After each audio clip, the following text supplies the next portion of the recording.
Halo kawan-kawan semua, kembali lagi bersama saya di channel Investor Logis. Kali ini kita akan membahas saham lagi. Untuk kawan-kawan yang belum subscribe di channel ini, silahkan di subscribe dulu ya. Thank you kawan-kawan. Nah, sekarang kita akan coba belajar tentang mencari saham. Nah, yang pertama, biasanya kalau saya cek indeks dulu. Jadi indeks harga saham gabungan kita atau IHSG kita itu berapa. Kalau misalnya IHSG kita itu lagi dalam kondisi naik seperti ini, biasanya saham-saham cenderung normal harganya atau di atas harga wajar. Tetapi kalau dalam beberapa waktu terakhir ini, mungkin kita punya kesempatan di kalau baru-baru ini kita mungkin ada kesempatan di Juli 2022 ya, ketika IHSG 6.700. Tetapi ada juga kok yang baru-baru ini kita sempat ke 7.000-an kita. Nah, di sini di 21 Mei baru-baru aja kita sempat kembali lagi ke 7.190 ya. Tapi itu nggak terlalu gimana-gimana sih. Nggak terlalu banyak berubah. Kecuali IHSG kita ada seperti di tahun 2020. Nah, 4.000-an, 4.000, rentang 4.000 sampai 4.500 lah. Nah, itu pasti banyak banget saham yang murah. Karena IHSG ini adalah indeks yang mengukur seluruh harga saham kita gitu kan. Jadi kalau dia hijau ya berarti rata-rata seluruh saham, bukan seluruh saham, rata-rata kebanyakan saham pasti harganya lagi naik juga gitu. Tetapi bukan berarti nggak bisa kita nemukan peluang juga untuk saham yang bagus dan murah gitu.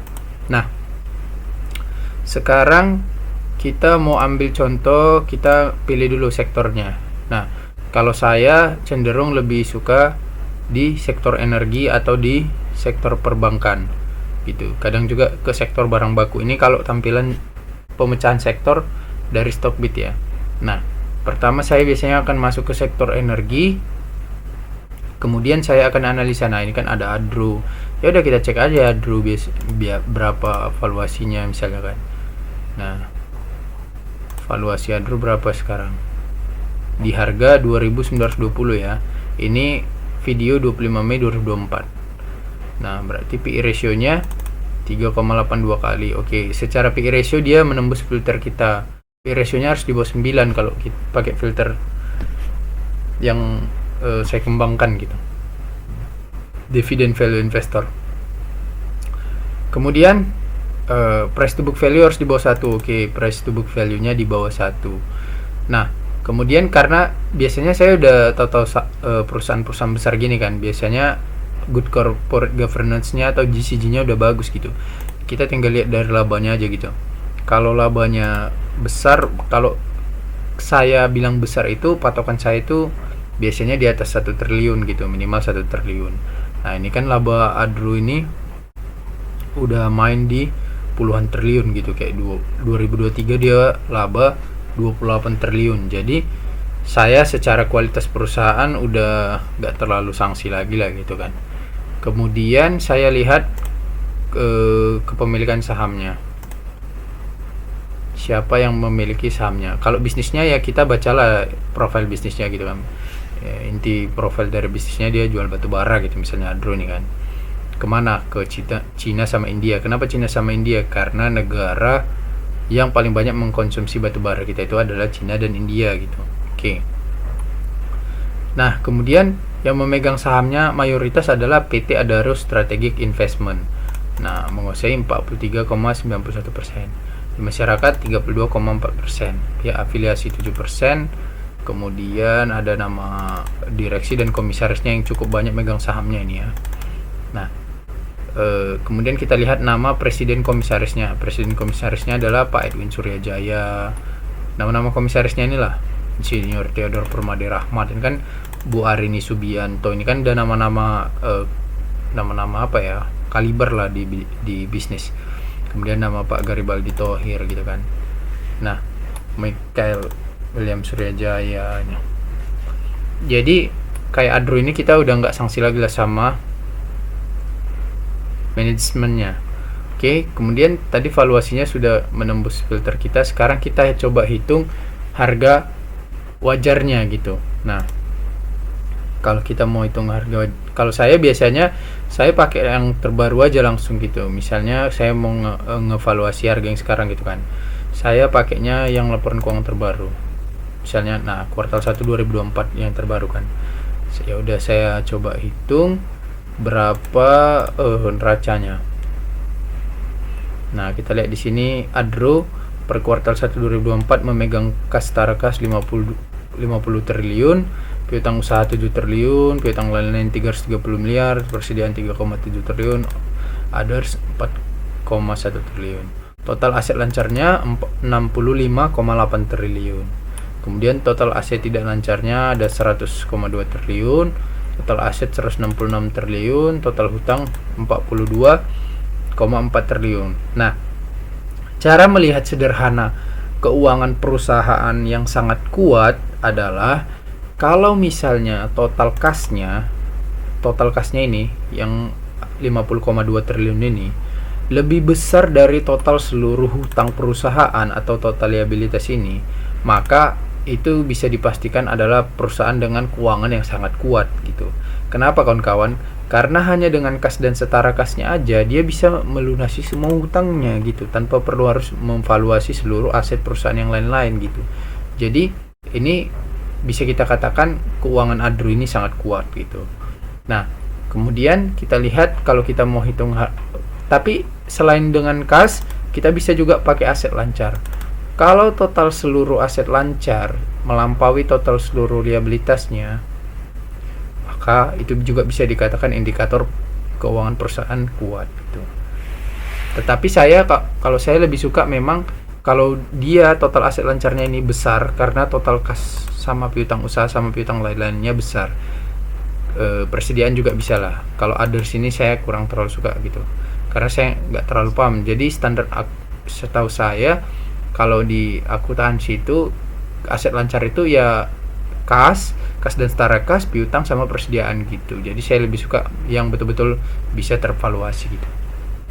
Tapi others ini bisa juga kita tahu ini apa secara detail kalau kita baca annual reportnya. Makanya saya selalu bilang kalau bisa kita baca annual reportnya juga, jangan hanya statistik di Stockbit aja atau RTI gitu kan. Nah, tapi secara gamblang kita bisa lihat keuangan Adro ini sangat kuat gitu, karena total kasnya melampaui total seluruh liabilitasnya gitu kan. Nah, kemudian saya tahu berapa ekuitas Adro, yakni total ekuitasnya. Ekuitas ini didapat dari hasil aset dikurangi dengan liabilitas, dapatlah ekuitas kan. Nah, ekuitas ini kita bisa katakan modal bersihnya. Nah, ekuitas Adro ada 123,7 triliun. 123,7 triliun. Jadi 700 saja saya buat karena ini saya anggap saya bulatkan aja lah gitu. Saham beredarnya 32 miliar, maka kita bagikan 32. Nah, dapatlah harga wajar Adro misalnya 3.865 kan. 3.865. Nah, ini harga wajar Adro. Jadi Adro di harga sekarang 2.920 memang masih dijual di bawah harga wajarnya gitu. Jadi kita memang masih memiliki peluang untuk masuk. Tetapi karena saya menganut value investing garis keras, saya masukkan lagi tambahan yang dibilang Benjamin Graham, gurunya Warren Buffett.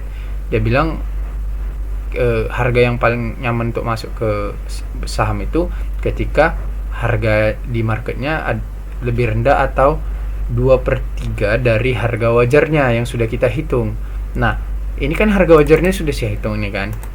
Nah, jadi saya kalikan 2/3 lagi gitu supaya saya tahu harga yang paling nyaman dan aman untuk masuk Adro itu berapa gitu. Tetapi bukan kalau kita beli di atas di bawah harga wajarnya dari sini bukan berarti nggak aman, nggak juga gitu. Tapi ini filter yang kita tambahkan aja menurut Benjamin Graham gitu kan.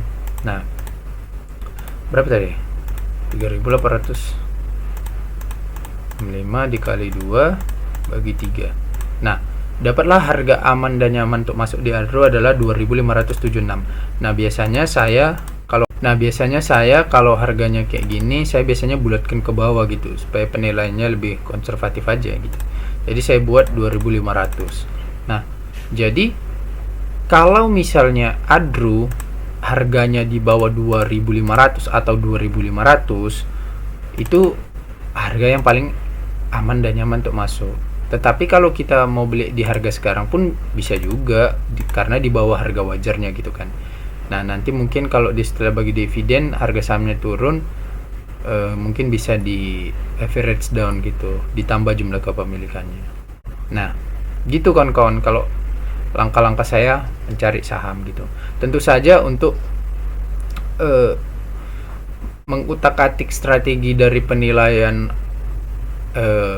neracanya ini yang sebetulnya kita harus belajar kalau sebagai pemula gitu kan. Karena kalau misalnya kita yang sudah paham, enak aja kita misalnya kayak ada yang kayak goodwill misalnya, nggak mau kita hitung gitu, kita hanya hitung yang betul-betul berwujud gitu aset-aset ini. Ya udah, nanti ini kita kurangin, kemudian kita kurangin total seluruh liabilitasnya, baru dapat ekuitas yang sebenarnya, baru kita bagikan gitu. Jadi lebih enak lagi deh. Tapi karena Good Corporate Adro bagus, saya kira sudah saya pastikan, jadi cara ngitungnya sederhana aja kayak gitu. Nah, kemudian kalau sudah ketemu, ya udah, saya tinggal cari-cari yang lain aja, misalnya Pegas berapa gitu kan valuasinya. Nah, Pegas berapa valuasinya coba? Pegas PE ratio 7 kali, masih 29 kali, oke. Price to book value 0,87, oke. Ya udah, jadi Pegas masih bisa juga sebetulnya dibeli di harga segini. Nah, tetapi berapa harga paling aman dan nyaman untuk masuk? Kita tinggal hitung aja. Kalau good corporate governance Pegas, ya saya yakin aja karena labanya besar, baru mereka rutin bagi dividen gitu kan. Sekalipun banyak informasi negatif bertebaran dan berseliweran di luar sana. Ya udah, saya hitung aja. Nah, tetapi keuangan Pegas harus jujur saya katakan, tingkat ketahanan keuangannya itu sebetulnya menurut saya lebih rendah dibandingkan Adro. Jadi saya harus kritik juga secara jujur, sekalipun saham ini saya pegang gitu. Kenapa? Karena kas setara kasnya 22 triliun kan, tapi total liabilitasnya 48,5 triliun. Total asetnya 32,8 triliun, tapi total liabilitasnya 48,5 triliun. Jadi secara tingkat ketahanan keuangan si Pegas ini biasa aja sebetulnya, gak ada yang terlalu nilai plus. Kalau Adro tadi memang betul-betul nilai plus gitu. Saya pernah cek-cek kayak gitu juga, ITMG kalau kalian tahu nanti coba silakan cek. Itu tingkat keuangannya juga sangat kuat gitu. Itu nilai plus lah, Adro, ITMG gitu kan. Tetapi Pegas di sisi nilai ketahanan keuangannya menurut saya biasa aja sih. Jadi tetapi apa berarti dia bukan wonderful company? Enggak juga, dia tetap wonderful company karena dia mampu menembus filter yang saya buat gitu. Valuasi rendah, bagi dividen rutin, kemudian laba besar gitu. Udah gitu kan.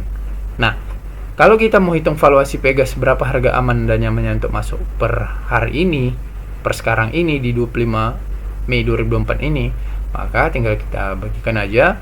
Ekuitasnya 58,2 triliun. 58,2 triliun ya kan. Kita bagi dengan 24 M sahamnya. Sebetulnya 24,24 M ini. Jadi kita bulatkan aja 25 M aja. Enggak apa-apa. Biar penilaian harganya semakin konservatif gitu kan. Nah, dapatlah harga wajar dari Pegas adalah 2.328. Jadi ini saya bulatkan lagi 2.300 gitu biar makin konservatif kan. Nah, dari 2.300 ini kan harga wajarnya gitu. Jadi saya tambahkan lagi filter dari Ben Graham yang kali 2/3 dari harga wajarnya itu kan. 2.300 saya kalikan 2, kemudian saya bagikan 3.